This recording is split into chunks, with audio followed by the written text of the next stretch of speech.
Hi, and welcome to Concussion Talk Podcast. I'm Nick Mercer. This is episode 50. Concussion Talk Podcast is presented by HeadCheck Health. HeadCheck Health bridges the gaps in concussion care through simple, powerful technology. Join organizations like the Canadian Football League, Track Factory Racing, the Canadian Junior Hockey League, and Eastern Washington University and Volleyball Canada, who rely on HeadCheck to improve communication and optimize care. Visit headcheckhealth.com for more. Okay. This is episode 50, and I'm talking to right now Molly Parker. And Molly is a doctor of physical therapy. I don't want to call you doctor of physical therapist because you're not a doctor of physical therapist. You're a doctor of physical therapy. So you're a doctor of physical therapy. Yeah. Anyway, yeah. And this I was thinking about the plural. Like, would you call someone like doctor? Like, we call physiotherapist, as in plural. But doctor of physical therapy, doctor of physical therapists. Yep. But you're not doctor of physical therapies. You're not a doctor of physical therapist. Anyway, that's a. Anyway, I'm pointed. Yeah. So there's Molly, and she is a doctor of physical therapy, and she has actually used her education and copious thousands of hours of research to really help people recover from concussions, manage, treat, and diagnose even. But the reason she's so committed to this is because she's actually been dealing with post-concussion syndrome for the past 8 years now. It's almost 8 years now, is it? It's going to be 9 in February. Oh, 9. Oh, geez, sorry. Well, 9, sorry. So 9 years. And, since February, since 2011, right? Since 2011? Mm-hmm. So, yeah, so it'll be 9 years. Yes. Yeah, and, yeah. And so she's been doing that and the sensory motor disorder. But I will let her describe what she went through and introduce herself better than I have. So, Molly, please. Thank you so much for having me. No problem. Yeah, so like you said, I am a physical therapist, and I was working clinically when I had my accident. So I was hit by a taxi cab driver in 2011. I was on a crowded sidewalk with a big group of friends, and a driver fell asleep at the wheel, and he hit myself and about 20 other people. Wow. And initially, I thought I was very lucky. Where was this? Where is that? This was in San Diego. Oh, okay.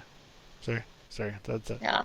Just to jump. No, you're fine. It made national news. Like, my parents saw it in Washington, and it was, just a big fat mess. I bet it would, yeah. 20 I went to the ER, and I did a CT scan, and they x-rayed my legs. And I remember them sending me home and then seeing in the packet that I'd had a concussion, but there really wasn't any follow-up for it. And at the time, I didn't really know what concussions were. I was a pretty recent graduate of school, and we didn't get it in physical therapy school at all. And so I thought I was very lucky, and I thought I was going to be just fine, and people were hurt worse than I was in the accident. And then I basically fell into that really classic post-concussive sequelae pretty much immediately. So I started to get kind of dizzy, cognitively foggy, off. I was in a lot of pain from getting hit by the car, headaches, dizziness. And then after about 3 weeks, had a week where I actually started to feel pretty good. And then I tried to go on a run, had massive pressure in my head, and then went downhill ever since. I started to get headaches that got more severe. Eventually, they were all the time. I started to have memory issues, massive fatigue, didn't sleep at all. I started to get kind of confused where I would forget where I was or where I was. I'd have to convince myself that I was in my own apartment. And we didn't understand that it was from the concussion. We knew it was from the accident, but no one knew what post-concussion syndrome, or what we're calling it now, prolonged concussion symptoms. No one knew what that was. So I got worse for about a year. I eventually started to atrophy all along my left side and get really weak, really painful, barely functioning. Ended up going about another year through work, going from person to person, trying to get help, everyone telling me there's nothing wrong, or I should see a psychologist, or trying a medication that wasn't going to work. And eventually, by about 2 years, I ended up um, losing my job because I could barely feed myself anymore. I hadn't slept for more than 2 hours in a night in almost 2 years. My left side was really weak. I was having a hard time speaking, huge memory problems, and could honestly barely feed myself. So I ended up going home for about a month, feeling a little bit better, but going back to work too early because I ran out of money. So I was still, student loans and all that jazz. Went back to work too early, crashed again, proceeded to take, another year before I started to find help. By that time, I was bedbound and everything had gone from bad to worse. So by about 4 years in, I ended up at home, completely bedbound, being told I'd be permanently disabled forever, knowing that there had to be something we could do. And then I started to eventually find people who knew what they were doing, and start to work my way out. So I've improved probably about 80% since then. But I'm still really struggling functionally. So my days are still pretty minimal, and I'm kind of right at that tipping point where I feel a lot better, but I can't do as much as I would like to do. So that's kind of where I'm at with therapy right now. But it's just been, I've seen probably 90 healthcare providers. It's been 9 years. It took 2 years before they figured out it was a concussion. And it took 3 years before I even heard of another person like me. And it's just been this overall shattering experience. Now it's turning into something positive, and I've had a lot of growth from it. But I started to do kind of the online educating you were talking about because I was seeing so many people that were ending up like me, where they just didn't have the education that they needed to get into the right treatment so they could get, back to their lives. And if I look back, and I think if I'd known then what I know now, my recovery would have been weeks, and instead it's been years. So I just appreciate people like you and platforms like this so we can spread the word. Great. Well, so is that where it started from? You saw a lack of education about concussions in general, or concussions in general? I just the thought that people were going to lose relationships or their jobs or their homes or big quality of life aspects just because they didn't have basic education, and no one had ever told them that these things could be treatable or who does it. The thought of it makes me feel sick. So that's why I started the online stuff, is because I physically wasn't well enough to go out and teach, because I used to do some teaching. And so the only avenue that I could physically do was through social media. And it's ended up being really cool, but it was just, I had no other way to reach people. So I've seen your website, Navigating Concussions, and obviously your Instagram page at Molly Parker PT. But it seems it's more of a holistic approach, really, that you seem to be. Every post is, I don't say every post is different because they're all, geared towards the same thing, but there are different aspects of. So can you talk about like the different aspects that you like to think of as important as you treat, but you address mostly the different aspects of concussion recovery? We address kind of, and part of it's, I take an approach as like a community thing. So there's things that I think are important for everyone, and then I pretty much ask the people in it, like, what do you need? Like, what do you need help with? And that's kind of what we end up talking about.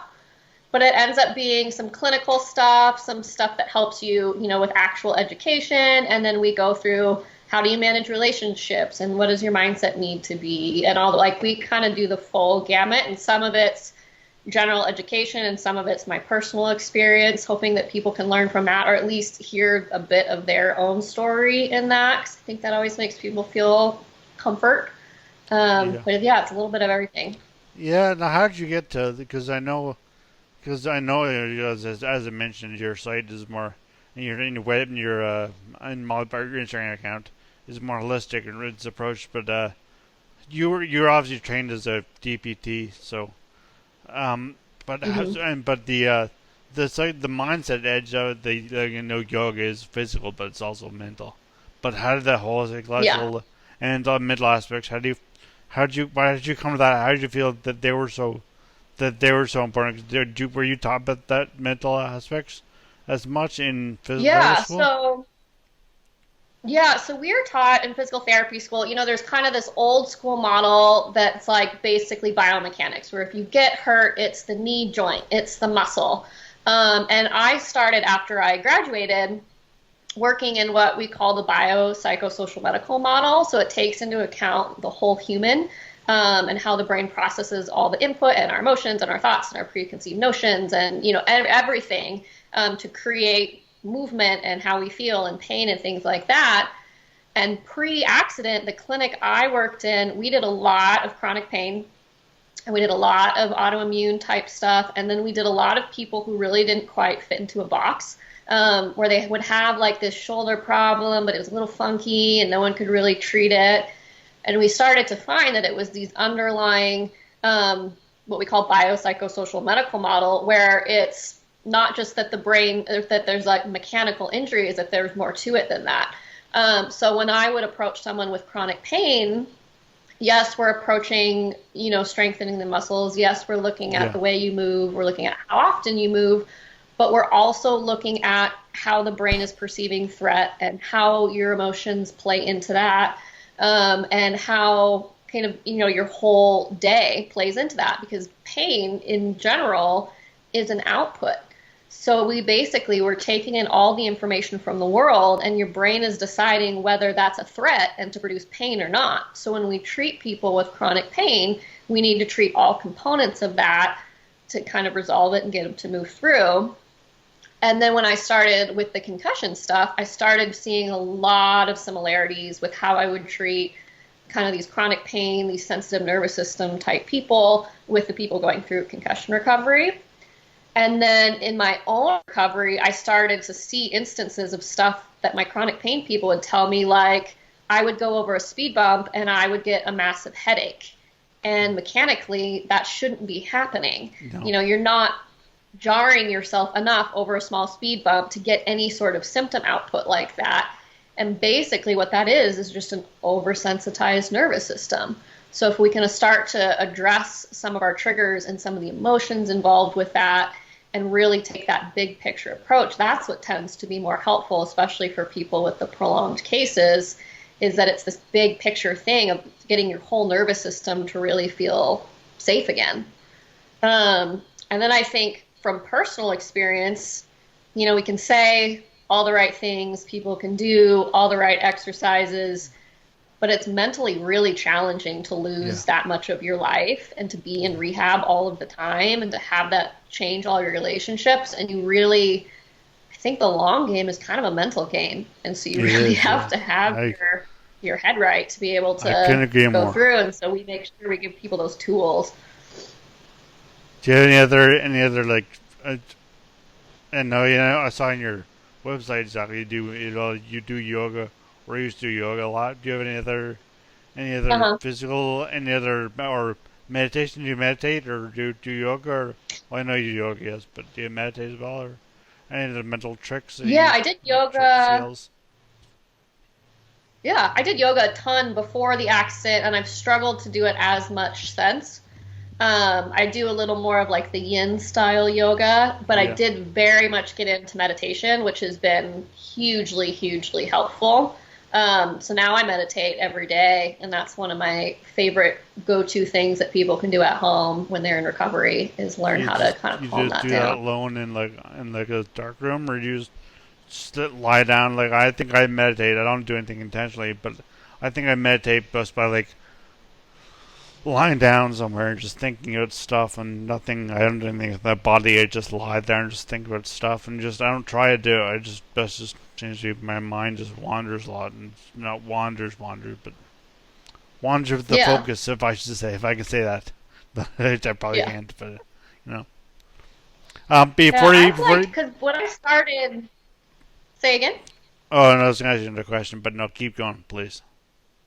When I started, I didn't know how to meditate. Like, I'd heard people talk about it, but I ended up using an app called Headspace, and they had like little intro things. And so I did that. And then the more I've gotten into it, the more I kind of play with it. So I do some that are just breathing and some that are more guided. And I do some specifically for like fatigue when my body's really achy. But yeah, and just kind of figure out what I like and what I don't I like. want to ask you about the fatigue more because that's one thing that I don't struggle with as much now, but I did a lot when I do and have it when I did a lot when I was first injured. But also when you were mentioning before earlier, you're saying the threat, pain, the threat, and the like biopsychosocial medical model, and Uh-huh. that's actually in December. I talked to first actually early December. I talked to Joseph Ledoux, who is like the fear one of the big guy. He's a professor of he's like not professor of anxiety, but he's a professor of neuropsychiatry and Uh-huh. neuropsychological stuff at NYU, and he talks about he has a bunch of models about fear and anxiety, and like and the amygdala and that center of the brain. So it ties into that, but also the biopsychosocial model, biopsychosocial biopsychosocial model. There you go, Uh-huh. biopsychosocial medical model, right? That's actually I first heard that from Megan Adams, who is she was on a podcast before. She's on Instagram as One Brain Neuro, and Oh, okay. she's a physical therapist. She talks about the biopsychosocial model is she uses that for her own research.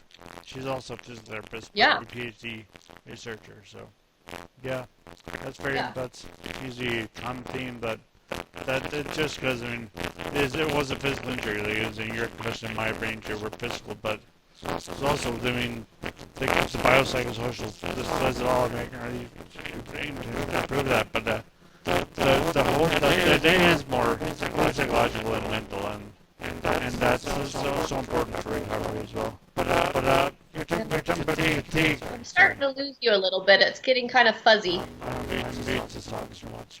Being a bit on. Sounds electronic. I'm not that weird all the time.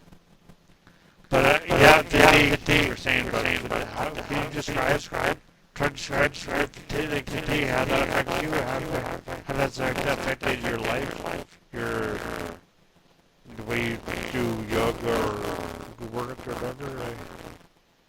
Or am I losing you? I can hardly hear you. It's Okay. all scratchy, like the microphone. Okay. Is that better? Is that okay? Does it change anything? Oh, yeah, that helps. Right here? Yeah, perfect. Okay. Okay, I'll do this. Um, yeah, you can see me now too. Well, you can see me over it. Yeah, the fatigue model, fatigue, and how you run your life now with this fatigue issue. With Can all you the can you, fatigue. Yeah, the can you fatigue describe is the fatigue? worst. Can you describe how you what you feel like how for the people who don't know what the fatigue of the brain injury feels Yeah. like? Yeah. Yeah. So the fatigue, I think the important thing to understand that I think my friends and family struggled with is the fatigue that we're talking about that people are experiencing in concussion and along the spectrum of brain injury is not the same fatigue that healthy people are experiencing. So neural, and we call it neurological fatigue. So neurological fatigue, it feels almost more like you have the flu. It feels like really achy body, almost like you need to be taken out on a stretcher. And people tend to have significantly lower energy levels, and that can be anywhere on a spectrum depending on the person. But so people are pretty much taking more energy to do basic things and fatiguing a lot faster. And for some people, that could look like they get 2 hours a day, and for other people, they could get closer to 10. But it's basically you fatigue much easier, and it's more of like that achy body, your nervous system shutting down, your symptoms feeling worse type thing. Um, and it's something really common that we see in neurological injuries, but yeah, it's so frustrating because you have so much that you'd like to do in a day that you just physically can't Yeah. get through. So for me, initially, I would push through it. which I now know was not what I was supposed to do. So I used to, feel my body shutting down and just keep going. Yeah. And I think in the long run, that made my recovery a little bit longer. And now I do better at kind of respecting those energy reserves and try to keep myself where I'm feeling good and recharge as I need. But yeah, I have to be very, very, very intentional with my time and how I schedule my days, and that the activities I'm doing are the most important ones, because you just don't get as much energy to do stuff in a day as you do, Do you find that's when you're. improved? Is that also? Do you find that's improved, changed since you were first injured, first felt these post concussion symptoms? Yeah, I used to get I used to get where I'd get really fatigued and I would push through and I would do what I would call them crashes, where your whole nerve, it feels like your whole body's just shutting down and all your symptoms get worse and you just feel awful. And it used to take me 2 weeks to recover from those kind of things. And now it takes me maybe like 2 or 3 hours if I really, really, really massively overdo something, maybe a day, but it's nowhere near as severe as it once was. I'm not as fatigued throughout the day as I once was. And I recover much faster than I used to. But I think stamina is still one of my more limiting things. You said that has improved though, but so is there one thing you can point to that you think is the cause, or that's helped you, or do you think it's just a general time and all that, and all your work you've done? It was a combination. I don't think it was time, because I think I didn't start to feel better with time. I kept pushing through it and I actually felt like I got worse the further I went into it. Yeah. So I think the two big things were, first is I started to plan and pace my days much better. So rather than constantly pushing through and crashing and not respecting my body's, symptoms, I started to learn how to work with that threshold a little bit better. So I stopped pushing through. I started to find ways that I could be active without, overdoing it too much.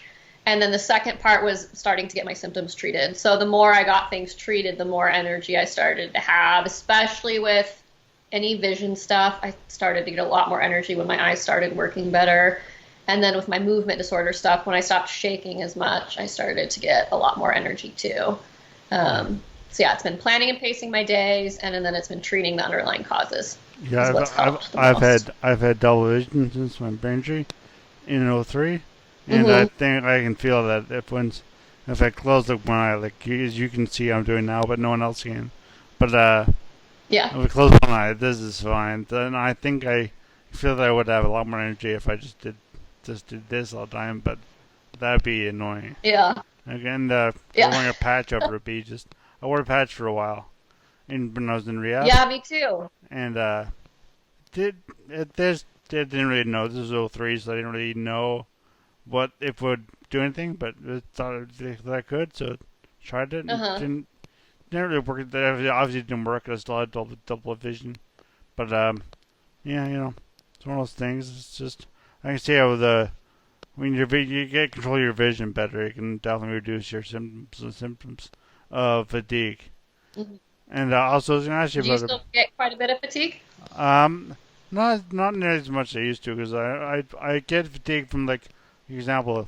Now, I was talking to Molly before this podcast, but for those who don't know, I live in St. John's, Newfoundland, and we got a whole bunch of snow on Friday, and there's like nothing operating. It's state of emergency in the city of St. John's. It's state of emergency. But I went for a long walk yesterday. Took 2 hours just outside around, see what was going on. Probably shouldn't have, but and that was long, and that weighed me out for the. Today I'm still tired from that, and feel that like my legs. But I do a lot of physical activity now, so I think I've kind of trained the fatigue out of me a bit, which kind of leads me to my question about neuroplasticity. But I'll get that after. But Yeah. But yeah, I've been doing like yoga and Pilates and swimming, and I swam a lot before and now, and I still swim. Yeah. And I think I do that, and I notice when swimming has gotten I'm faster and I'm stronger in the water, and I feel like that's not just muscles going back, but it's also my stamina. Well, not necessarily my Mm-hmm. lung capacity, obviously, but my whole like physical well-being. And I still do get a bit of fatigue. Like late in the day, I just want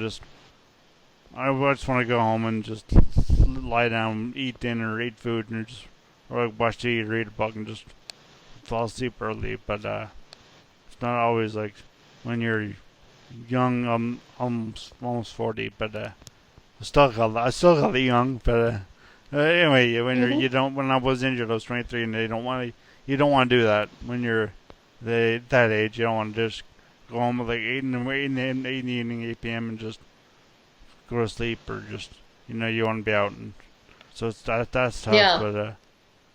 But yeah. So that and you still get a lot of fatigue. You're saying like you're able to. Do you have a time of your day that you're just like, okay, that's it for me, I'm done, or do you just time of hours, or do I pick a 10 hour It kind day, of or depends on how my day's gone and what I've been doing for how quickly I kind of crap out. Like some activities are more fatiguing for me than others. Like if I'm out driving and I'm in crowded places and I'm talking to people, that's more fatiguing for me quicker than if I'm doing, stuff around the house. And then I think the second piece for me that you touched on that's super important is exercise. So I think the initial model for concussions was rest and don't do much. And now we know it's like active rehabilitation, exercise is phenomenal. So part of my problem is I'm so deconditioned because I spent so many years where my movement disorder was so bad, my dysautonomia was so bad that I could barely stand up or get out of bed. So now I'm super deconditioned. So I'm working with a PT right now, and we're trying to get back into aerobic exercise. And so I'm on a program on the recumbent bike right now. And then eventually, like you said, swimming. I used to love to swim. So like that's something I'd really like to get back yeah? into. But yeah, that's the other piece is it's the neuro fatigue, but then it's also I'm just super deconditioned. Oh, So yeah, it's a little both. okay. Well, I was going to ask you. Just can you hear me now? Is this because I don't have my hand on the Yes, I microphone? can hear you. Okay, good. So I'm just Thank you for the whole eyeing time. my input screen there. But yeah, this my on Phoenix Concussion podcast we did with Lauren Zacks. We did one Uh-huh. on episode 10 was about dysautonomia, and Oh, the perfect. physical therapist in Utah, and so she talked a lot about that was not a longer podcast. That was like 40 some odd minutes, but it was a great one. And so you just explain what dysautonomia is. Of course, now people listen to Phoenix Concussion podcast will know, but everyone else may not. So Yeah. dysautonomia. So basically with dysautonomia, usually your brain helps, like your brainstem reticular helps regulate your heartbeat. So when we have folks with dysautonomia, we most commonly see something called POTS, which is postural She mentioned that orthostatic as well. tachycardic syndrome. Yeah. So basically, their heart rate isn't being regulated like it ought to, so it's getting super high with positional changes. So like when I used to stand up, You my get heart rate dizzy would be like you, 180. and Yeah, you so people faint. get dizzy, they feel funky, some people faint. Um, and so I think it's one of those things. It was missed in me for 7 years, and then Mm. I think I figured it out myself eventually, which was a lot of things I ended up figuring out myself and then getting myself to the right Yeah. place. But it was extremely fatiguing. It was really hard to be upright. It was really hard to walk. And then treatment for that looks like kind of a multi-pronged approach. There's the medical approach, which is adjustments in diet. So it's a volume issue when you stand up. You're not getting enough blood flow to the brain. So it's salt intake can help increase that volume, salt and water intake, which is done with a physician. There can be some medications. There's things like compression socks so that as your blood kind of drops down to your feet, it's helping to pump it back up Yeah. where you need it.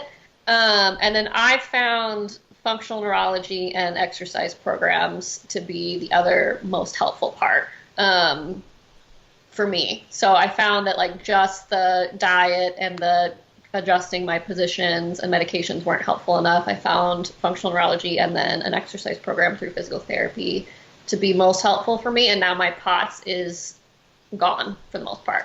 Oh, you did that, Potts. I was just listening. I just saw you wrote dysautonia, which is And dysautonomia can have is a blanket term. Lauren's saying Yes. for a bunch of different Hmm. types. So is Yep. there is dysautonia, which I thought I read on your webpage. Dysautonia, is that the type of Oh, dystonia? dystonia? Sorry, yeah, dystonia. Yeah, that's right. That sounds right. That sounds better than what I was saying. Yes. Yeah, so I had the dystonia is basically kind of another blanket umbrella term for it's basically translate into like bad movement. But it was basically I had involuntary movements throughout the body. So a true dystonia tends to be involuntary movements that most people can't control, and it's kind of like a twisting and torsion. You see it a lot in the neck. It can be generalized. We ended up, I never fit a true category because I could hold mine in and control them a little bit, but they were going all the time. And that has been the hardest thing to treat in my recovery by far. So I ended up actually at a clinic at UCLA that has been most helpful. But I think that's one of those things where the movement problems are still a little underdiagnosed in concussions, and I don't think people are still getting to the right Yeah. spot. That's one that I really wish I would have gotten a handle on much Oh, sooner. bad. Yeah. And before you were mentioning that, I was gonna say I forgot to say that, but so let's move on to neuroplasticity then. You're Hmm. because you made on your website and your navigating concussions site, you mentioned that neuroplasticity is a key part of your treatment. Your five five different Hmm. things you look at: diet and education and wait, it's education another thing I wanted to ask you about. But yeah, so you talk about neuroplasticity and how that can help people with concussion or severe traumatic brain injury. What parts of neuro rehabilitation are really Yeah. effective at? Yeah. So neuroplasticity is basically the idea that our brain is not hardwired, that it can change with the input we give it at any point throughout life. And when we apply it to concussion recovery, it means that just because you have symptoms, however far out, it doesn't mean that that's what you're stuck with. So the old actually with neurological injuries was that if you don't improve after 2 years, you're not going to improve anymore, and that's it. Heard that. And we're finding that's not the case at all. Yeah. I think almost all of my recovery came after 5 years. So it's just this idea that if we give the brain the proper input, that it can make changes. Yeah. The thing to remember with neuroplasticity is really neutral. So it just changes based on the input we give Yeah. it. So Not what you um, want to, but yeah. another example yeah, another example of neuroplasticity is chronic pain. Like Yeah. that's neuroplasticity that didn't really go in our favor. Yeah. So it's getting the correct treatments, and then it's anything from our thoughts can change the way our brain perceives things. And in rehab, we tend to there's proposed stages of neuroplasticity. So when we tend to have someone who's gone through these long recoveries and they're really looking to make positive changes in their brain, we tend to have people start by just cleaning up the brain. So it's basically calming down what's called microglia, which is inflammation in the brain, usually through diet and staying hydrated and a little bit of exercise so that brain is primed and ready to be ready for it so that people can make changes as quickly as possible. But it basically means that no matter how far out you are, you can still make positive changes because your brain has the ability to change through neuroplasticity. I actually just started seeing my first when I well not my first but one of my first physiotherapists after my brain injury, Jen Shears, which I had Mm-hmm. just when I was first going to outpatient rehab, and I just started seeing her at another clinic just 2 weeks ago, and I noticed just she gave me some homework to do, and I made I think great change improvements in my stability, and my just yeah strength of my not necessarily strength of my core, but like my stability and my reaction of my muscles and my or nerves in my legs and feet and all that stuff. So I feel and it's been geez now almost 17 years since Mm-hmm. 16 and a half years since my injury. So yeah, I mean, I believe in neuroplasticity completely. I mean, I'm not believing it because it's not like to believe it. Just it happens, but it's just But anyway, yeah. But I want to ask you about first about your education, because I mean, you obviously Mm-hmm. were very educated. You know about the how like the body works and what sort of help you would need that you when you were injured. You finally thought you looked first of all at places that you didn't know what to look for, and the people told you different things, and you didn't know what to look for. But obviously, Mm-hmm. you're smart and educated, and educated in the right area for recognition. So you knew yourself how to find what you needed, what you were educatedly and research thought you needed. But you started your online program, your Instagram and your home and your website. Instagram is Mm-hmm. at Molly Parker PT. Anyway, website is Yep. navigating concussions. Is there a better way to You can on Instagram. You can click the bio. My read? regular website is going to be mollyparkerpt.com, but right Oh, now it's hosted through another site, so it's this gigantic mouthful, and I think oh, it's like yeah. concussion backslash Molly Parker PT slash TBI. I So think it's like it's my Parker easiest dot just to go to concussion or link to something my like that, or it's bio. like concussion dot Molly Parker or something like that, or it's like it's weird. Yeah, I know what you mean. It's weird. It's a weird one, yeah. Yeah, it's a But big fat. but anyway, I can give it the link if you want. I think you should. That'd be good. Or just you can go to her Molly's Instagram page and Molly did I lose there? Molly Parker PT and click on her Uh bio. huh. And but I want to ask first about the yeah because you know where to look for help. But for people who don't necessarily know where, you even didn't have like maybe very educated, but may not even have the physical therapy aspect, know where to look for the medical aspect at all. I mean, I know where to look for help. And is that why you started your blog and your website and your Instagram account? And how do Yeah. you? So that's. Sorry, go ahead. Sorry. Sorry, what were you saying? Oh, nothing. I was just I interrupted you. no, I didn't know it at all. Good. Um. Yeah. So I started. Was the question why it was started? Yeah, yeah. The gap you said.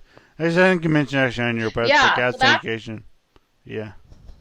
Yeah, so that's why that was started. And just that, like, I get messages a lot from people being like, here's what I struggle with. Like, who do I see? And I'll direct them to kind of the healthcare provider that does that. What I'm starting to see now is now that I've been doing it for a year and a half, the Instagram stuff is really helpful and it gives people a lot of information that they didn't have. And a lot of people say they still learn stuff from there that they haven't been told by their healthcare providers yet, which is crazy.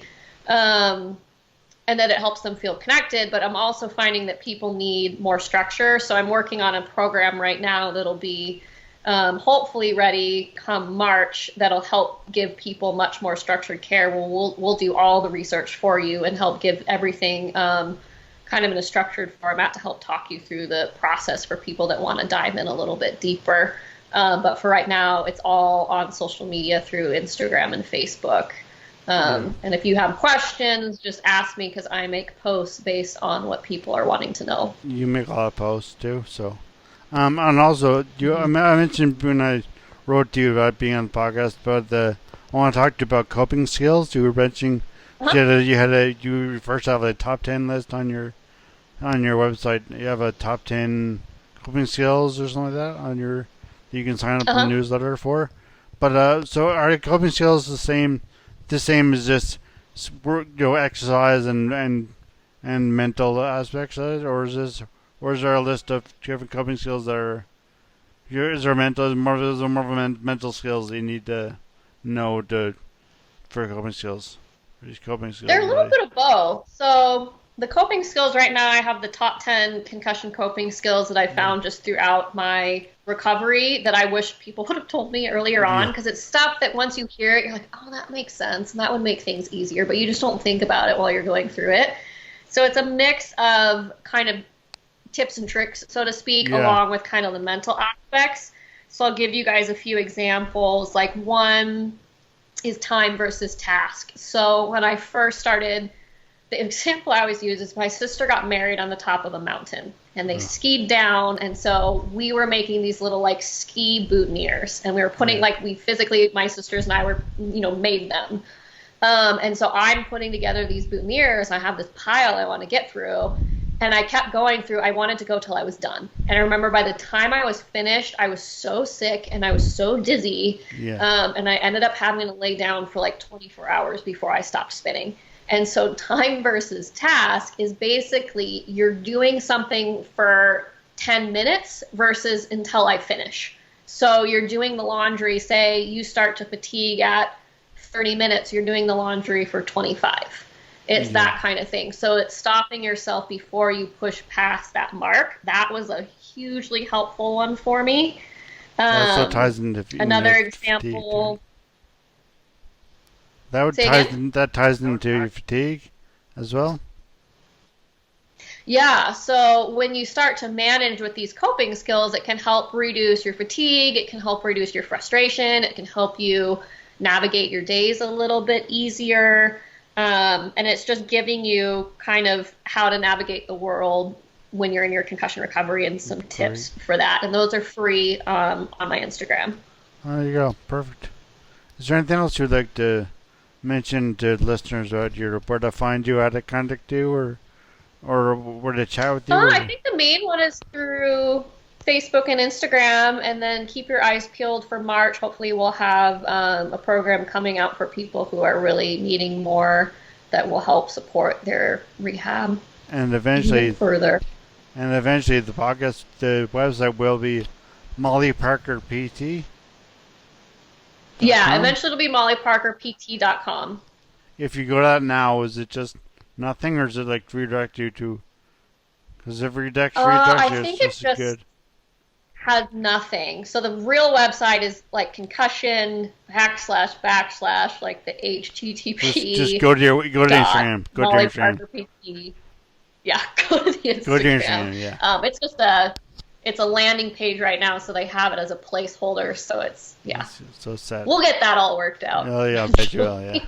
You got a good following there on Instagram at least. So hopefully a lot of people who hear this. I mean, I think everybody hears this probably knows about your Instagram handle already. But if they don't, then that's a great place to check out.